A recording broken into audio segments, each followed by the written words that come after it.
Welcome to the STARS program, seniors taking active roles in society. And now, here's your host, Anita Finley. Insurance, all kinds of insurance. But the one insurance that I really care about so much is what happens if I get sick. I want to make sure that I have insurance and the right kind and I can go anywhere. And so we turned to John Ahlbum a long time ago. And of course, John, I don't have to even think about it because the weirdest thing is this.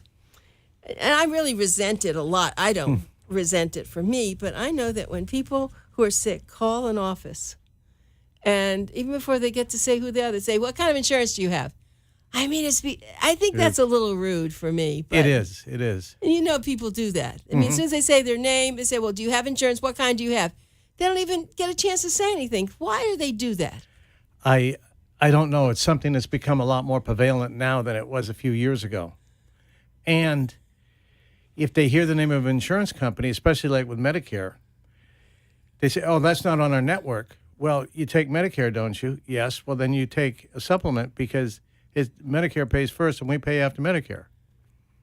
So it's kind of, a lot of them doctors' offices could use a little more training, I think. They could. That's right. I used to do a lot of sensitivity training. But more than that, if they made the mistake of not having one of the insurance companies that this doctor takes, too bad. Yeah. Right? Exactly. And it's never too bad with with our wonderful Ahlbum Insurance.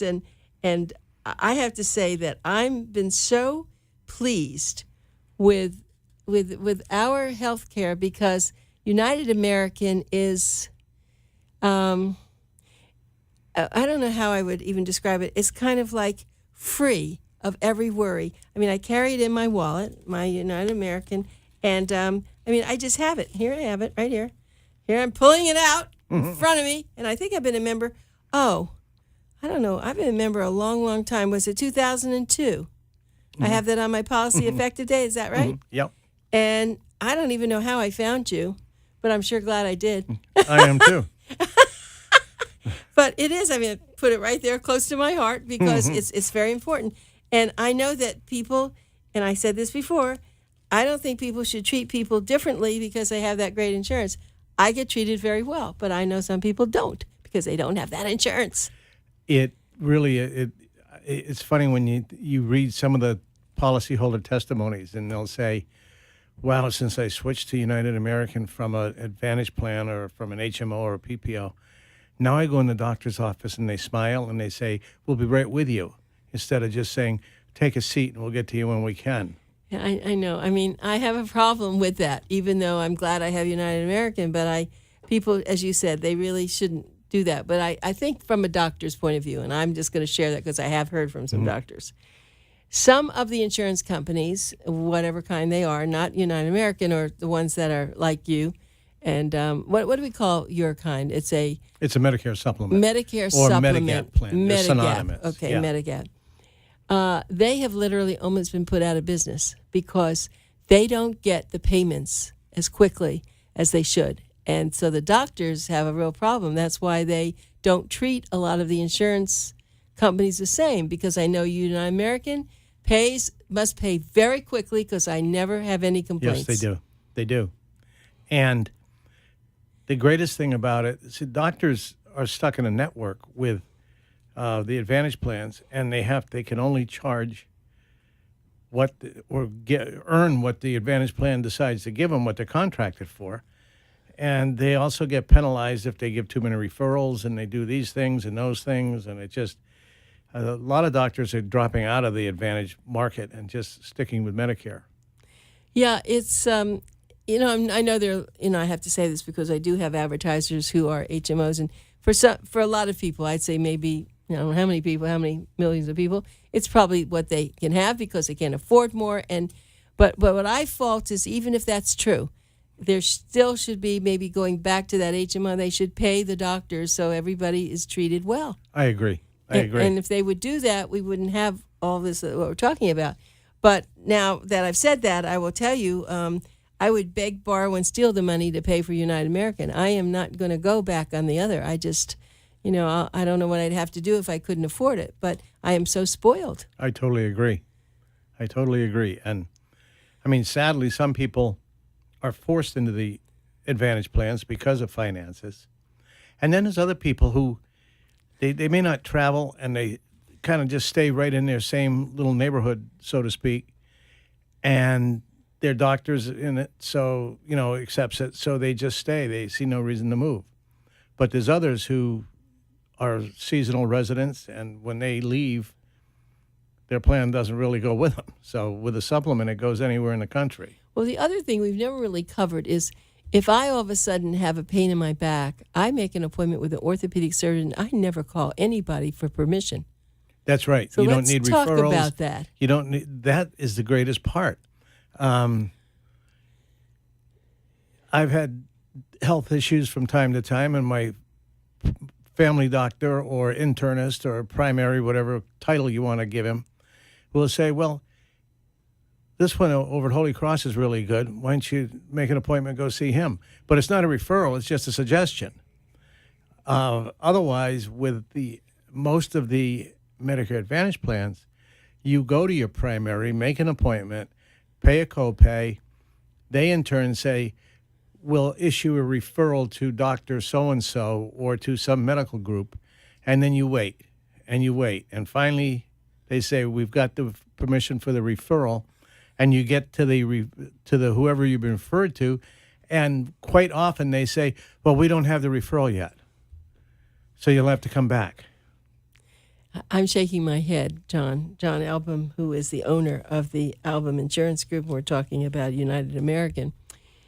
I have a family member who doesn't live here in this state, and she was advised by her general practitioner to go to a pulmonologist. So she called, and she called 3 different pulmonologists, and they were booked out 30 days. I said, well, what, are you crazy? Just go find one. She said, well, that's all that I can get, all I can do. And I didn't ask her. Now I'm thinking about it. I'll bet she's on an HMO. Mm-hmm. Or a PPO, either way. Yeah. One of them. Because she can't go just out of network and just go find someone. Right. So she's going to wait 30 days because they're so booked up. Mm-hmm. Well, and in the meantime, she's not getting healthier. She's getting sicker. No. So I have, and now I'm going to get back on the phone with her and just check that and ask her, because actually I know she could afford the Medicare supplement. I know that, and maybe I think a lot of people can, and they go this other way because I don't think they're cheap. They just, I don't know, what is it that? Well, I think they get sold a bill of goods, and somebody convinces them that it's the best way to go, and they may not even know that there's alternatives. Right. So for those of you who are at HMOs and you're happy and it's all working fine, great. If you don't know what you want to do because it's new for you, then you really better investigate it. And may I suggest this, just as I have to a friend of mine who's going to be, I think, pretty sure she's going to get insurance from the John Ahlbum Insurance Group. Wait, I have to just stop her because I said to her, I was telling her about the difference. She says, no way. About referral. She says, that was her saying, no way. I said, well, then you have to go with United American. So that was something that she had said. So actually, the Ahlbum Insurance Group is dedicated to helping people find the best insurance solutions for their medical needs and their finances. And knowing John Ahlbum well enough, I think that you ought to really talk to him. Even if you can't afford United American, he's a very legitimate, credible person, and he will help you or suggest some other place for you to go. And I know you enough. I'm sure you would, John. So the phone number to call him is 954-970-4760. That's 954-970-4760. Or why don't you just go to their website, which is Ahlbum. I'm going to spell that for you. AHLBUM group.com. Ahlbumgroup.com. Now, you told me, and they were going to be at our big expo coming up on January 22nd on Friday. Go say hello to him. And especially if you haven't gotten your insurance, go say hello to him. Tell me, I didn't know that your wife was in the business with you. She started about a year ago. She'd been around the office a lot, but she never got her license. And then my receptionist went on vacation, and Donna filled in for her and said, wow, I think I understand this now. And so she took the test and got her license, and she's been done very well. I'm very happy. She loves it. I'm sure she said, I can do that. But she loves it. It's great. Yeah. Well, because you see that you're doing a lot for people, and it is very confusing. And let's go about telling about people who are just coming into the Medicare age. What should they be doing? Let's say they're 64 right now. Should they be contacting you now? Yes, it's probably a good idea to contact us early because we can help them. We've got some videos that we made about the different Medicare plans and the different options that we can send them. We can give them advice and printed material. But when they're 64 and a half, it's almost like deer season. It's open season. They're going to get bombarded with every possible brochure, piece of literature, and all kinds of things during that first 6 months period or second 6 months. And so the more we can advise them and have them ready by the time they're 64 and a half, then they can just discard most of that because they already know what they want to do. Well, don't the HMOs know that I'm already with the Ahlbum Group or the United American? I get a lot of these. I get all this stuff in my mailbox. I do too. You do too. Okay, I don't feel so badly. They just buy a list of people who they think are Medicare age and just mail. Yeah. And, I do have to say, in deference to HMOs, I know some people who are very happy with HMOs, and they probably have never sick, and they're probably, are getting what they need to get. So the best thing about healthcare and what we do in our country is that we have choices. Exactly. And they also they give the chance to change too. I mean, we just finished one of the enrollment periods from, they call it the annual election period, from the 15th of October till December 7th, where people could leave the HMOs, go to a different HMO, go return to regular Medicare and get a supplement and those things. Then starting January 1st through the 14th of February, they have a second chance to get out of the HMOs or PPOs and just return to Medicare and get a supplement. So, okay. But if somebody wants to get out of Medicare supplement, they have to then do an HMO at the time that you said. During the open enrollment period, right, yes. Right. And is that a hassle for people in the insurance company that it's such a small, narrow time? Is that very hard for everybody? It's just a really busy time. It's a lot of hours, a lot of people. But in the last few years, I've seen very few people leave the supplement to go to the PPO or HMO, where years ago you'd lose a lot of people in November and December who got talked into switching. But I think the people are smarter now or wiser, or they've seen what the difference is. I mean, there's a couple of things. Somebody that's healthy today and has an Advantage plan, that's great. But if something happened like cancer, the top 5 cancer hospitals in the United States do not accept any Advantage plans. Oh, is that true then for, besides hospitals, then that is true for doctors too. Now, a lot of doctors have cut back on insurance. Some aren't even taking insurance. And the concierge doctors and stuff. But the others, a lot of them are dropping all their contracts with the Advantage plans and just doing traditional Medicare and traditional health insurance. And that's caused by? Dollars and cents, I think, because they get paid for what they do with Medicare, and with the Advantage plans, they're on a contract, and no matter what the more they do, the less they get paid, basically. So and they can treat, so long as it comes under the guidelines of Medicare, they can treat somebody or oversee treatment, where with the Advantage plans, they have to get permission to do something. It isn't just a walk-in visit.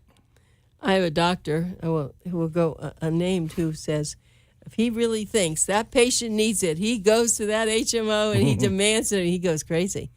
he gets very upset when he knows they need it, and they are dealing with some sort of a secretary or something who makes decisions. Sure. I don't know who's making the decisions, but he just won't put up with it. But he still does use, a lot of the great. HMOs, because that's probably the problem. A lot of doctors don't want to go to do that.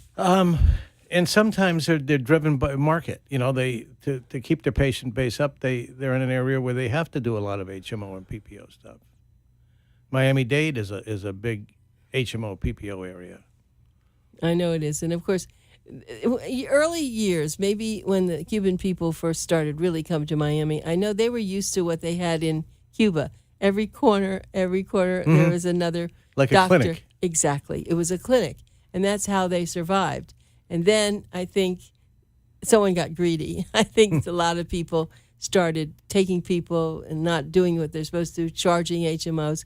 I mean, it's just like in any business, I guess. You can do what my mother always told me to do. If you can't put in the newspaper front page, don't do it. And then there are the other kind of people who think, well, they can get away with it, right? And there is a lot of Medicare fraud.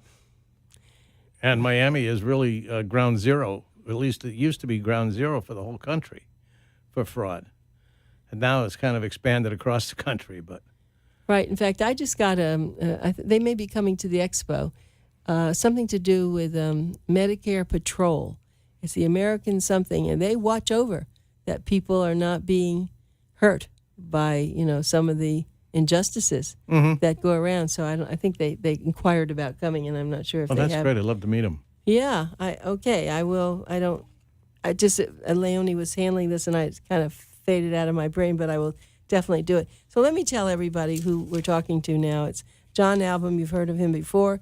He's in Boomer Times every month, and if you want to go to someone who sells the Medicare supplement, and his particular one is United American, one of which I am a member. I don't know, am I a member? Is it a member? You're a policyholder. Policyholder. Okay, policyholder. And he is the owner of the Ahlbum Insurance Group, and now his wife is with him doing the same thing. I can see they're going to have a challenge. Who's going to get the more? And my son is in the business. I think you mentioned, what is his name? John also? Tim. Now, he's been in the business, though, hasn't he? For quite a while, yeah. From the time he graduated from college. Has that been nice for you to have your family all involved? It's been wonderful. Yeah, so when you're working late, they know that you're not out drinking, that you're out working, right? Right, and so it is helping people. Look, everybody has a business, and that's good, but you have to like what you're doing. You have to believe that your business is helping people. And it is helping people. And when I interview prospective new agents, I say, look, compared to a lot of things that you could do, this is it's work, but it's fun. And just knowing how you help people, and that this job is more educating and helping than it is just going out and selling something, that it becomes a fun and you look forward to it instead of having it a drudgery, saying, oh, I got to get up again. I mean, Monday mornings I jump out of bed and say, wow, it's Monday, I can start a whole other week now. Just because it is, it's more educating and helping than it is selling. Anything else. Yeah. It's just, you educate them, then they want to know where they sign, right? Right. If that's the way it goes. Well, tell me, when you're out and about, do people pretty much understand, or you spend a lot of time educating them? Like, let's say you're at a meeting and all. Do they understand what the difference of Medicare, gap insurance is compared to HMOs? A lot of them do. Some of them don't. I mean, honestly, we try to do more one-on-ones, or meet with a husband and wife instead of with a whole group, and then we can explain to them the differences and let them make their own choice instead of having kind of a group action where one person takes over and tries to control the whole group. And but you have to ask them a lot of questions about, when you think about it, the older they get, then the more expensive the insurance is going to be, isn't it? Mm-hmm. But and also then there's health qualifications and things that they have to think about. Oh, that's right. HMO, there are no health qualifications. Right. Okay, but their health, are they very strict? They're not that bad, and there's ways that if somebody's on an HMO or PPO, and even though they have something wrong, if they feel like they've been misled or misguided by the HMO or misused, they can leave that and go to a Medicare supplement guaranteed issue. Guaranteed issue, meaning? So none of their health questions, none of their health I didn't know. conditions. So that's what you call it. So I see. So if they, so that's very good. It is. Because if someone comes in fresh and new, depending, what are those requirements? It's their age, what's wrong with them, or what is it? Basically, if they're not just turning 65 or just starting Part B of Medicare, then it's based on their current age and the premiums are. And their acceptability is based on the health conditions. I mean, if they've just had a heart attack or something, then they don't qualify. But as I say, there are ways, if rules that Medicare put in there, that if somebody really feels like they're not getting the treatment they need, that they can leave. And Right. But so with high blood pressure, would that be something? No, that doesn't disqualify. You're talking about more serious things. Yeah, like recent cancer or diabetes? If it's a brittle diabetic, over 50 units of insulin a day, and recent amputation caused by disease, or Alzheimer's or Parkinson's or things like that are disqualified. So does a doctor come and examine them? Is that what you have to have? No, we just ask them the questions and they answer yes or no. Oh, but then if they're lying and they need to get something, it goes back that they were lying, right? Most of them tell the truth, very honestly. Yeah. I mean, to be... Well, good. Very, I'm glad to hear that. Very, very rarely does somebody lie on health questions. I mean, they might say, whoops, wait a minute, how do we get around this? But they don't lie. Uh-huh. Well, I'm glad to hear that. So in other words, someone has to fill out a form, and then you pretty much know. How quick does it take? If someone calls you and they say, just like my friend who's going to do this, that your wife is going to examine her, Donna is going to, I don't mean examine her, just write down all the information, and then could she walk away and say, yes, it's not a problem? Exactly. And we do a lot of the applications electronically now. So while we sit with them, we have a computer out, and they answer questions, and then they sign their name electronically, and their application is on its way to the underwriters right away. And so does it take 30 days for them to now be able to get paid for if they need some help? We can actually get, if they're already on Part B and eligible, we can actually get them get them approved within a day or two. And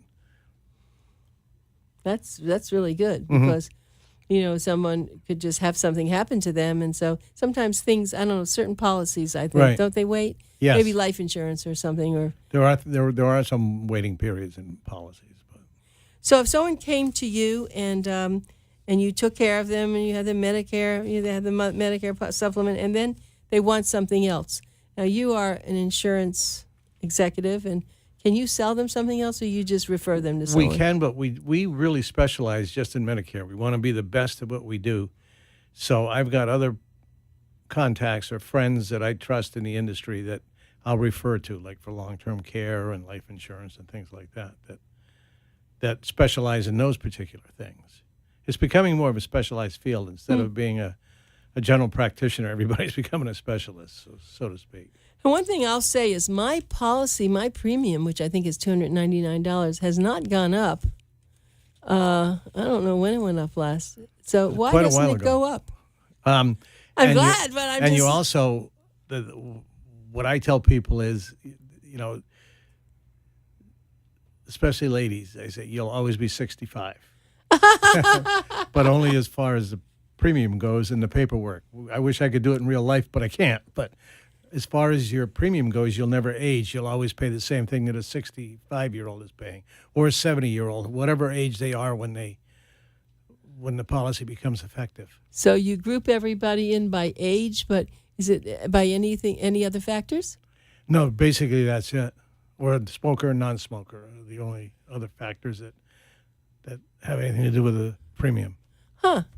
So, yeah, because now, of course, my husband, who's much older and has had some other problems, he does pay more. It's $300 and something. But my $299 is not bad. It's not at all. For what all the good. Of course, I don't go to the doctor very often either. But that doesn't come into play, does it? They don't watch if, let's say I start going to the doctor a lot. Would I singly be raised? Not, not at all. They can't legally. Number one, the policies are guaranteed renewable for life so long as the premiums are paid. And no matter what your health happens to it, if it deteriorates.